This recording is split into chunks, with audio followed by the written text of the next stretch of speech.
In the previous video from the rotational dynamics, we are studying about uniform circular motion and non-uniform circular motion.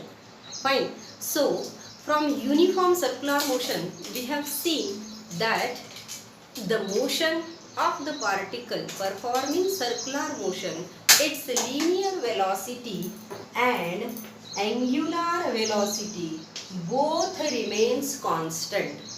Both remains constant means magnitude of linear velocity and magnitude of angular velocity remains constant. Similarly, the direction of angular velocity is also constant, which is perpendicular to the plane of circular trajectory, but the direction of linear velocity continuously changing, right? In case of a non-uniform circular motion, why we discuss it about, that is, the linear velocity, magnitudes of both linear and angular velocities are changing in case of a particle performing non-uniform circular motion. But as the characteristics of circular motion, it may be a uniform, it may be a non-uniform, it is an accelerated motion. We know that it is an accelerated motion, and thereby today we are having an idea about the accelerations produced in UCM and non-UCM. What are the accelerations in case of UCM and non-UCM, which are constant, varying? How they are, we will study here. See, now first of all, about the acceleration in UCM. Actually, the derivations related to the acceleration in UCM that we have derived in our 11th standard. So, here for the 12th, as we are going to take a review for this, we will directly write the expressions for the acceleration here. See,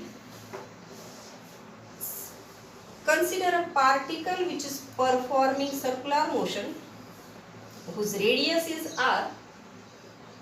This is what a radius vector with the center O. V is the linear velocity of the particle and the angular velocity with which it is moving is omega. Fine. So what is about the acceleration? As the magnitude of linear velocity is constant in UCM, it means there is only change. The acceleration in UCM is only due to the change in the direction of the linear velocity, and thereby this acceleration is here. As the particle changes its direction, the direction of linear velocity changes. As this is what the particle, here is the particle, so the linear velocity is lying here. This is what the radius vector, which will gives us the direction of the position of the particle. Then the direction of linear velocity is like this. If the particle is lying here, means this is given by radius vector r. Then the direction of linear velocity is like this. It means always during the trajectory, these two are perpendicular to each other, and their direction which changes whatever acceleration produced, or the particle to keep in a circular motion, to keep its motion, the acceleration which is responsible for the particle for performing circular motion is nothing but the centripetal acceleration, or we also call it as a radial acceleration, right? It is radial or centripetal acceleration. This radial or centripetal acceleration is always along the radius and directed towards the center of the circle. Its direction, because it is keeping the particle in a circular path and maintaining this velocity vector perpendicular to the position vector, and which is the whose resultant we found as a the centripetal acceleration. Why we call it as a centripetal? Because it is directed towards the center. It is directed towards the center and along the radius. So each time we will found here, as per the position of the particle, the centripetal acceleration or radial acceleration can be written as minus omega square into r. It is r minus r omega square, where minus sign indicates that acceleration, centripetal acceleration and radius vector, they are oppositely directed. Fine, they are opposite to each other. So in magnitude we can write this centripetal acceleration as omega square r, and this acceleration is always constant in case of UCM. Why? Because when the acceleration remains constant, if the change in velocity with respect to time, this magnitude is constant, then the acceleration should change in magnitude of velocity with respect to time should be constant. Then we must say that the acceleration is uniform. And here the same case is that only the direction of velocity changes, but the magnitude remains constant in UCM, and thereby this centripetal acceleration is constant in UCM. Fine. So in magnitude, while we are going to write, it is equal to omega square r. Same can be rewritten as v square by r, or can be written as v omega. From which relation we have found it out? That is v is equal to r omega. We know that this relation between linear and angular velocity is equal to v is equal to r omega, and thereby we can write centripetal acceleration equals to omega square r or v square by r or v omega. The derivation of this analytical treatment or geometrical treatment we can found out in our 11th. You can refer it. Fine. Now further, what is about the acceleration now in non-UCM? We have seen it in case of UCM. Then now about what is about the non-uniform circular motion. See, according to the definition of a non-uniform circular motion, what changes? A particle performing circular motion with change in its linear velocity as well as angular velocity. If there is change in the magnitude, obviously the direction always changes. So in case of a linear velocity, its magnitude and direction both changes, which also changes as the magnitude changes, and we know the relation v is equal to r omega. It means due to this there is change in the magnitude of the angular velocity of the particle also while performing circular motion. Fine. So for non-UCM both changes. It means there should be two types of acceleration. One is, this is a linear velocity, thereby we must say it is linear acceleration, and furthermore this is an angular velocity, so we will call it as the acceleration produced must be angular acceleration. Change in velocity with respect to time gives rise to the acceleration. Due to angular velocity, there is an angular acceleration. Due to linear velocity, change in the linear velocity, there is a linear acceleration. Now according to the direction of this linear velocity, we call it as a tangential acceleration. So two types of accelerations in non-uniform circular motions. They are, one is tangential acceleration and another one is angular acceleration. Fine. Now what is about the tangential acceleration? What is this tangential? Tangential acceleration means obviously the direction of this acceleration should be along the tangent, and this acceleration produced must be in the direction of the change in the linear velocity. change in the linear velocity means linear velocity is always line tangential to the circle. Thereby we can say as say suppose the particle is speeding up or slowing down. If the speed goes on increasing or slowing down, if in case it is speeding up, say suppose this is what at this position the particle will lie, this is what the direction of linear velocity v, and it is speeding up, then we must say the acceleration is also in the direction of the linear velocity. So it is written as at, means the direction of acceleration is also along the tangent due to change in the magnitude also. The acceleration reduced due to the change in the magnitude of the linear velocity of a particle performing non-uniform circular motion, obviously, is called a tangential acceleration. This tangential words denote that it is along the tangent. But along the tangent, that is in the direction of the linear velocity, or it may opposite to the direction of linear velocity also. If the particle is slowing down, then the direction of linear velocity, it is opposite to that of a linear velocity. So it depends upon the change in the linear velocity. So this type of acceleration produced in the particle performing non-UCM is called a tangential acceleration. Now see here, can tangential acceleration be there in UCM?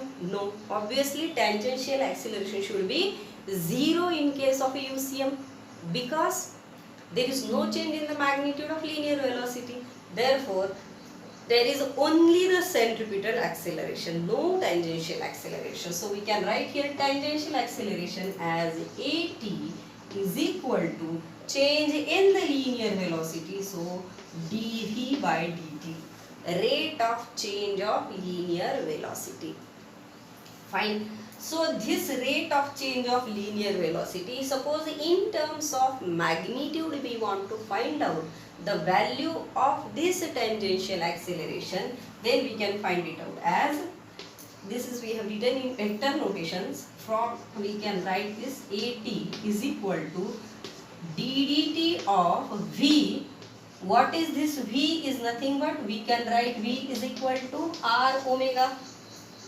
Right? V is equal to r omega. So right here v is equal to r into omega.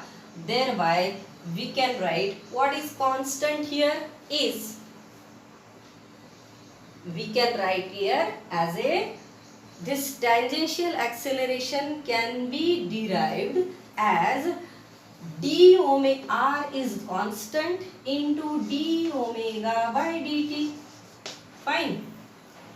R is constant term which we have taken outside. It is the radius vector whose magnitude we are going to find it out in terms of magnitude of the tangential acceleration. Then R is constant taken outside, d omega by dt. Then this d omega by dt is nothing but the alpha. What is this alpha? Is nothing but the acceleration. Which acceleration? It is nothing but the angular acceleration. So that is angular acceleration we are going to write here. What is angular acceleration? Denoted by alpha is nothing but angular acceleration produced due to the change in the magnitude of the angular velocity, say omega. So change in the angular velocity means, say initial velocity is omega 0, it becomes omega in time t, then omega t minus omega 0 divided by t is nothing but the alpha. So we can write this omega minus omega 0 nothing but change in the angular velocity. It is a d omega divided by dt. So this is what we have seen, angular acceleration alpha is equal to d omega by dt. In terms of vector notation, suppose we have write it here as what is about the direction of alpha also. this similar to that of this tangential acceleration if the velocity, angular velocity goes on increasing. Likewise, we have seen the example of blades of fan. If the fan is switched on, then the angular velocity goes on increasing. In this case, what we found, the direction of alpha is along the direction of omega, and if the fan is switched off, then the velocity, angular velocity goes on decreasing. Thereby we found it is opposite to the direction of the angular velocity. So from this we can find out the angular acceleration as alpha is equal to d omega by dt. Now see, we must have found out the relation between these linear acceleration and the angular acceleration. Linear acceleration and angular acceleration, to find it out. In case of non-UCM or overall, what is the resultant acceleration produced in case of a non-UCM, we will find it here. Hope so you have recalled this. We know this relation V is equal to R omega. In terms of vector notation, in terms of simply magnitude, we have derived this, that is dV by dt is equal to R into d omega by dt, and thereby dV by dt is nothing but the linear acceleration, which is equal to, this V is along the tangent, so we can say it is tangential acceleration, and equal to R into alpha. So A is equal to R alpha. This relation right now we have derived. But if we have written it in terms of vector notation, we know that vector V is equal to vector omega cross vector R. Isn't it? Because this is what the vector product of two vectors, as we have seen before. Now differentiate this. Vector dV with respect to time, then d dt of vector omega cross vector R. Apply the rule U into V of derivation, so we will find out d omega by dt into vector R plus derivation of first term into second term as it is plus another term as it is into derivative of first, that is dr by dt. You can write in any of the way. Means this is what the first term as it is derivative of the second plus second term as it is into derivative of the first. This is about the chain rule. So from this we can write what is this d omega by dt. Right now we have seen this is what angular velocity, the rate of change of angular velocity is nothing but alpha cross vector R, alpha cross vector R, and plus vector omega cross dr by dt. Now we are not going to take it as a constant. In vector term, if rate of change of this is nothing but the displacement, so we can write it as a velocity. So the net acceleration we are going to find out, which is produced in a particle performing non-UCM, is vector alpha cross vector R plus vector omega cross vector V. What is this vector alpha cross vector R? Right now we have seen it is nothing but alpha, it is in the direction of the omega, it is in the direction of omega, means it is perpendicular to this radius vector. So this leads to its direction is along the tangent. So we must write alpha cross R is nothing but vector AT, that is tangential acceleration, and plus what is vector omega cross vector V, that also we have derived, is nothing but the centripetal acceleration. So we will write here the equation A is equal to vector A is equal to this dv by dt is nothing but vector A. So vector A, that is net acceleration, is equal to at tangential acceleration plus AC, that is centripetal acceleration. See, omega cross R, omega is along the plane perpendicular to the plane, V is like this, it is, and thereby we found, according to the vector product, we found this this product is nothing but the acceleration, which is nothing but the along the radius and towards the center. So we call it as this product is nothing but the centripetal acceleration. We have seen it previously. Centripetal acceleration is equal to v square by r, or it is equal to v omega, or it is equal to omega square r in magnitude, and therefore this is nothing but the centripetal acceleration. Alpha cross r is nothing but the tangential acceleration. It is along the tangent, this is along the radius, and thereby this A is nothing but the net acceleration produced, which is the vector sum of tangential and centripetal acceleration in case of particle performing non-uniform circular motion. And if we want to find out the magnitude of this resultant A, how could we draw this? We can draw it here as a, see, this is what AC, its direction, centripetal acceleration. Then this is a tangential at this position, tangent to the circle. So it is a tangential acceleration, vector AC, vector AT.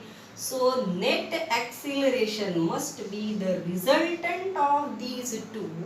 How that we call it as A. This resultant acceleration we can find out with the help of law of parallelogram that we have seen, that is p square r is equal to root p square plus q square plus 2pq cos of theta. Now what is about here? P is our tangential acceleration, q is centripetal acceleration, r is resultant acceleration A, and theta is the angle between tangential and the centripetal acceleration. So as we have seen from the figure, that resultant, or to find out the resultant acceleration, the angle between tangential and the centripetal acceleration, it is 90 degree, thereby cos 90 is 0, and we can find out the net resultant A as in magnitude. This is what the law to calculate the magnitude of the resultant vector. So resultant acceleration A is equal to AT square plus AC square plus 2AC AT into cos of 90. So that will get cancelled, and we have magnitude of resultant acceleration is equal to A is equal to root AC square plus AT square. Now you have an idea about this centripetal acceleration, which is produced in case of a what? In case of a uniform circular motion only. And in non-UCM, the two types of accelerations are there: centripetal acceleration as well as tangential acceleration, which leads the particle to perform a non-uniform circular motion. Right? We have seen the directions always along the radius towards the center, and about AT it is tangential to the circle. But if the particle is speeding up, it is in the direction of velocity. If it is in slowing down, then it is opposite to the direction of velocity. One more term about the acceleration we will see here, that is angular acceleration. We know the direction of angular acceleration omega is alpha is in the direction of omega when if the particle is speeding up. We say if but it is speeding up or it is slowing down, it is along the direction of the omega. Instead of that, suppose angular acceleration, not in magnitude, not in magnitude, say suppose the direction of alpha changes, it is rather than that of the axis. Instead of axis, it changes its direction. Say suppose like this, this will be alpha, direction of alpha. What will happen? The component of this acceleration, angular acceleration alpha, is along this axis, and it will cause the particle to change its direction of angular velocity also, not the magnitude, direction of angular velocity. And we found ultimately it will change the plane of the figure, and again both alpha and omega, they are lying along the axis. It has changes. Though the alpha changes, it will change the direction of alpha omega, and the plane of rotation changes, and they will lie along the same plane. Fine. This is what just similar to that of a linear velocity, linear acceleration in case of likewise linear acceleration, which is say centripetal acceleration is lying here and direction of velocity is here. So as the direction of a velocity changes, the direction of acceleration also changes. They will keep maintaining each other and perform the circular motion. So this is about the ideas in case of a particle performing a uniform circular motion and a non-uniform circular motion. Fine. So I think you have got this. Furthermore, we will discuss about whenever there is acceleration, means the force which keeps the body in a circular motion. This force, nothing but the centripetal force, we will discuss further.